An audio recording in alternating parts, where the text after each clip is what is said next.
Mother Teresa used to say, if you can't feed 100 people, then just feed one. Ever since the beginning of the first human civilization, humans have sought food all over the world. People in Ethiopia and Sudan have gone through conflict and war as countries started to fight for independence in the mid-1900s. After gaining independence, political powers struggled and competed for control, which eventually led to conflict, war, and genocide, which means the purposeful killing of an ethnic or cultural group. As governments and political powers began to lose sight of its people, people started going hungry, and as the number of people in need started to increase, famine took place. First of all, what is famine? According to Cambridge English Dictionary, a famine is a situation where there is not enough food for a great number of people, causing illness and death, or a particular period when this happens. There has been a serious famine in Ethiopia and Sudan. People have been suffering due to not only killing casualties but also from conflict. For example, there have been a severe religious conflict in the First Sudanese War and the Sudanese Genocide, when Britain and Egypt first decided to favor the northern part of Sudan, where most Muslims lived, over the southern part of Sudan, where most Christians lived. Since the early 1900s, and still up till today, there is ongoing conflict. As much as conflict needs to be recognized, famine is also a serious problem. What has caused famine in Ethiopia and Sudan? Among the many factors that have caused famine in Sudan and Ethiopia, we have chosen 3 causes specifically: war and conflict, severe drought, and lack of international aid and response. Firstly, war and conflict have been partially responsible for the famine in Sudan and Ethiopia.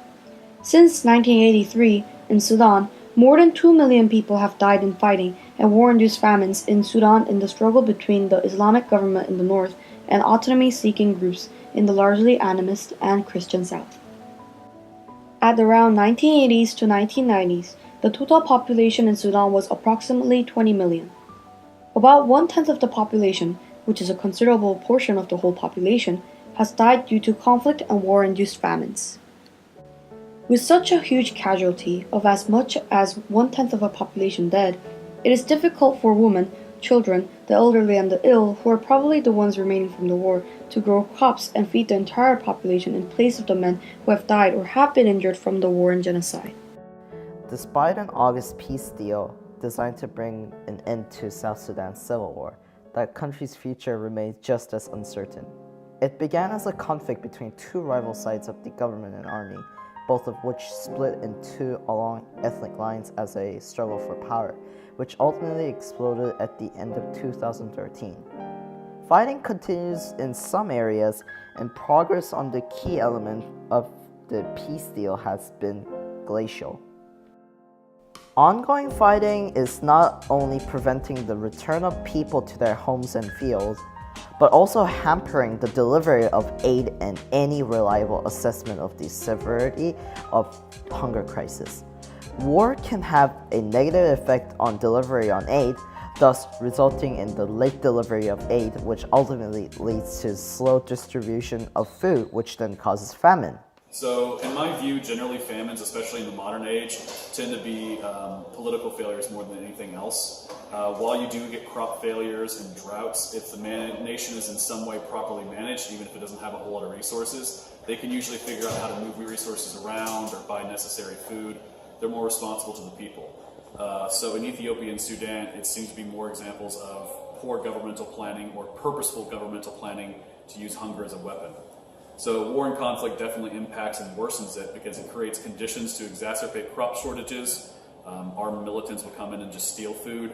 It influences local leaders and warlords to destroy transportation networks, which then destroys the ability to move food from fields to people. And they'll often use hunger as a weapon, as well as preventing any aid or any aid coming in being stolen. Refugees are another negative outcome of the war and create more conflict in the Horn of Africa. More refugees mean more mouths to feed, and as more refugees come to neighboring countries that are a little poverty-stricken, such as Ethiopia, more food aid is required than the initially sent aid by the humanitarian agencies and the produced amount of food by the country. The 730,000 refugees from South Sudan, Eritrea, and Somalia will soon face chaos as the food aid in stock will be totally consumed by the end of December in 2015, OWO warned. The impending danger of the increase in refugees in Ethiopia and the need to help these refugees requires more funding than what the United Nations expected the requirement would be. And the financial aid cost the Ethiopian government said it need to avert a potential famine was in total approximately $826 million in international assistance. In addition, the drought in the Horn of Africa was worsened the famine problem in Sudan and Ethiopia. The U.S. Agency for International Development, otherwise known as USAID, on Tuesday announced it is providing nearly $97 million in addition food aid to assist populations in Ethiopia who currently are severely impacted by the El Niño weather phenomenon. People are in desperate need for money to buy food. The name El Niño was chosen based on the time of the year around December, during which these warm water events tend to occur. The term El Niño refers to the large-scale ocean atmospheric climate interaction linked to a periodic warming in sea surface temperatures across the central and east central equatorial Pacific.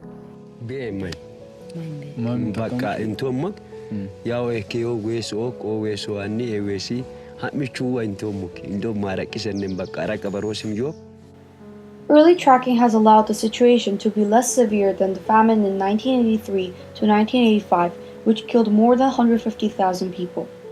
However, this is only compared to the total population then. Today's occurrence still is causing major casualties in Ethiopia and other nations in East Africa. U.S. Agency for International Development, USAID, has dispatched a Disaster Assistance Response Team, DART, to Ethiopia to help avert a crisis triggered by El Niño. The drought follows successive poor rainy seasons and is one of the worst to hit the country in decades. The DART, an elite team of disaster experts, will provide technical assistance to the government of Ethiopia, conduct humanitarian assessments, and coordinate with the Ethiopian government and humanitarian organizations on the ground to bring vital humanitarian aid, including emergency food assistance, seeds to plant new crops, safe drinking water, and nutrition treatments to those in need. In addition, decline in food production due to the harsh drought led cows to die, which consequently worsened the famine. Ethiopia's emergency unfolded swiftly as the worst drought in 6 decades saw successive crop failures. With crops and cattle almost depleted completely and not able to be produced, there is a gradual sequence of decreasing food production to shortage of food. With shortage of food and protein, the famine problem got worse by causing more people, especially children, to get marasmus, kwashiorkor, edema, or other forms of malnutrition and/or health problems due to lack of protein and other important nutrients from food. Marasmus is malnutrition occurring in infants and young children, caused by insufficient intake of calories or protein and characterized by thinness, dry skin, poor muscle development, and irritability. Kwashiorkor is one of the most severe forms of protein malnutrition and is caused by inadequate protein intake. This causes distended stomachs to form as a symptom of kwashiorkor. Edema is a buildup of fluid in tissues causing body parts to swell, usually the ankles and the feet, and a common characteristic of kwashiorkor. Malnutrition is the unhealthy condition that results from not eating enough food or not eating enough healthy food. Lack of international aid and response is another cause of famine. The projected level of need for emergency aid in Ethiopia has seen a sharp rise from 2.9 million people in early 2015 to 4.5 million people in August and led to 5.2 million people as of mid-October. Aid agencies such as Action Against Hunger has started working in Ethiopia in 1985 to help communities through severe drought and food shortages. In Ethiopia, USAID is contributing $58 million to its partner Catholic Relief Services for 105,700 tons of U.S. food, providing $19 million to the UN World Food Program (WFP) for its drought relief operation, and $20 million for its refugee assistance. Despite what the USAID is doing to help assuage the situation in Ethiopia, the United Nations warned that in 2016, the numbers of people in need may double.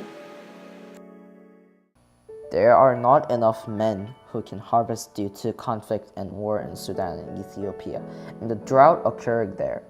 Because of lack of men who can work on farms, crop production decreases, thus resulting in decrease in food supply.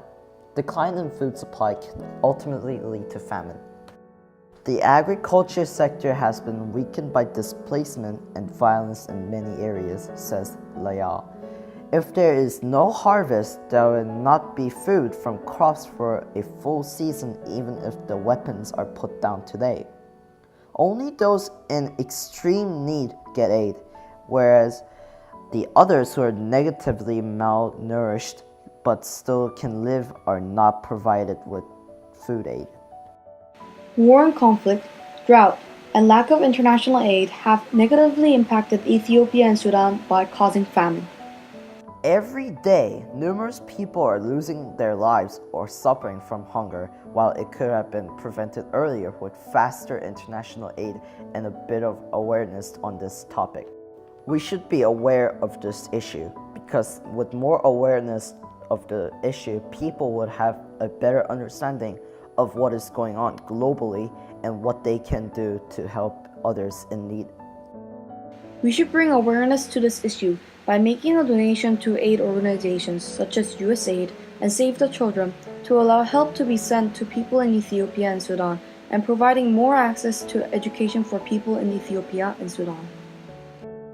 We should donate to organizations because the donation will be sent to poverty-stricken countries such as Sudan and Ethiopia. We should provide more access to education for people in Ethiopia and Sudan, because education in general, as well as sex education, would help enable the tracking of the entire population, improve individuals' living standards, and allow people to find solutions and better ways to ameliorate the current situation by themselves, such as helpful agriculture methods to grow more maize, a staple food, at a quicker speed.